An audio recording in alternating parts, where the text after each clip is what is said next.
Shabbat Shalom. Last week I heard two stories about numbers, numerals.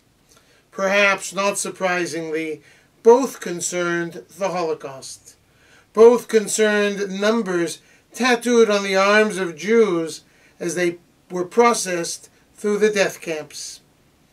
One story concerned a woman, Fege Weitzer, who died just over a week ago.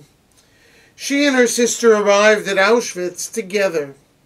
With a nod of a head, a wave of the hand, Josef Mengele sent one woman to the left and the other sister to the right.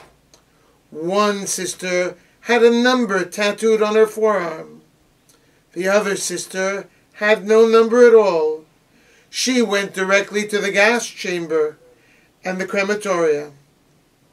The tattooed number meant you had a chance to live if you could survive the hard labor, the physical deprivation, and the starvation rations. Fege Weitzer was one of those who lived, surviving the Warsaw Ghetto, Auschwitz, Majdanek, and the Death March. She tells her story in a memoir appropriately called by the number tattooed on her arm. The other story, sent to me by our members Sidney Margulies and Lou Backler, concerned a man named Joseph Wallace. His crime was possessing tefillin in a concentration camp and daring to put them on. He too had a number tattooed on his arm, and it was by this number that he was called out during the roll call in the morning. Sentenced to hang for the audacity of wearing tefillin in a concentration camp, he escaped to the noose only to be beaten over the head so that he was left for dead. But Joseph Wallace miraculously survived the beating and was finally liberated from Dachau in 1945.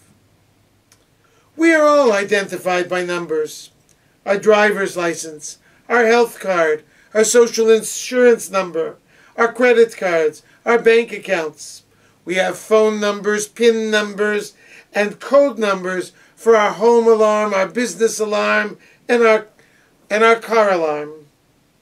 But each of us also has a name. Numbers alone depersonalize, dehumanize us. For this reason, one of the many themes of Yad Vashem and Yom HaShoah commemorations is, to every person there is a name. That is why we recite the names of those who died during the Shoah throughout the day on Yom HaShoah. That is why we recite the names of our loved ones during Yizkor services. Our names humanize us, personalize us, give us an identity in the way numbers alone cannot. Our Torah portion this week, Parshat Bamidbar, opens the biblical book called the Book of Numbers. The book takes its name from the double census recorded in it.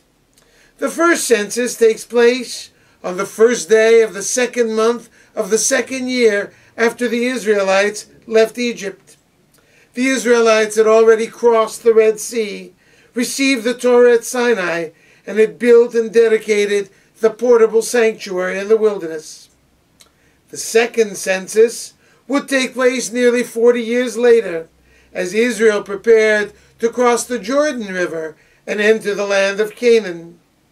In both cases, the purpose of the census was to determine how many fighting men there would be should Israel need to conquer the land by force when they entered the land of Canaan. Rabbi Levi ben Gershon, the 14th century philosopher, Talmudist, and biblical commentator from Languedoc in southern France, noted in his commentary that the census in this week's Torah portion is actually not the first census, the first time that the Israelites were counted. In preparation for building the portable sanctuary, God instructs Moses to collect a half shekel from every Israelite over the age of 20. This half shekel would serve as a ransom for each Israelite who was counted. V'lo yeh bahem negef bifkodotam, so that they would not succumb to a plague when they were counted.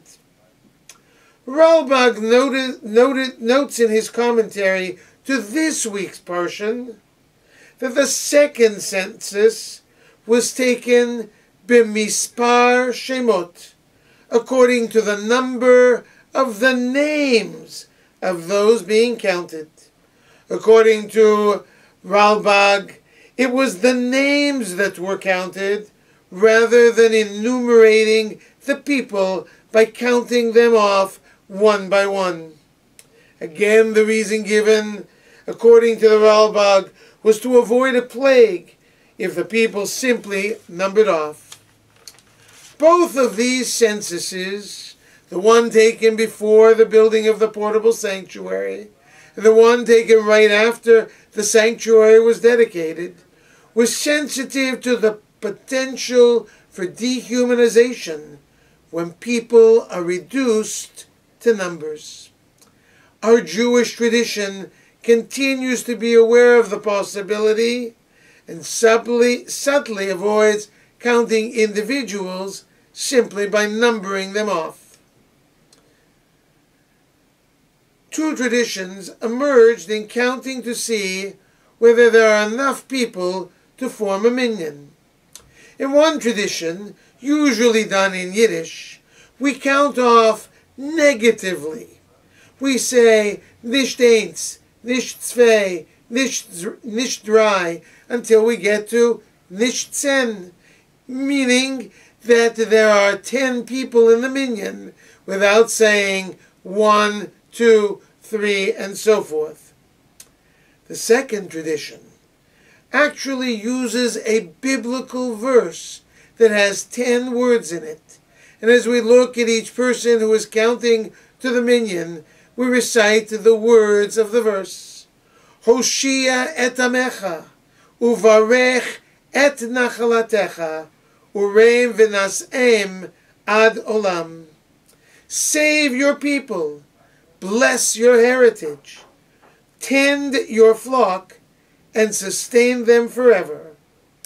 Even when we count to a minyan, we are not just a number. We become a holy word, a word that comes from a biblical verse in our holiest book. Amen.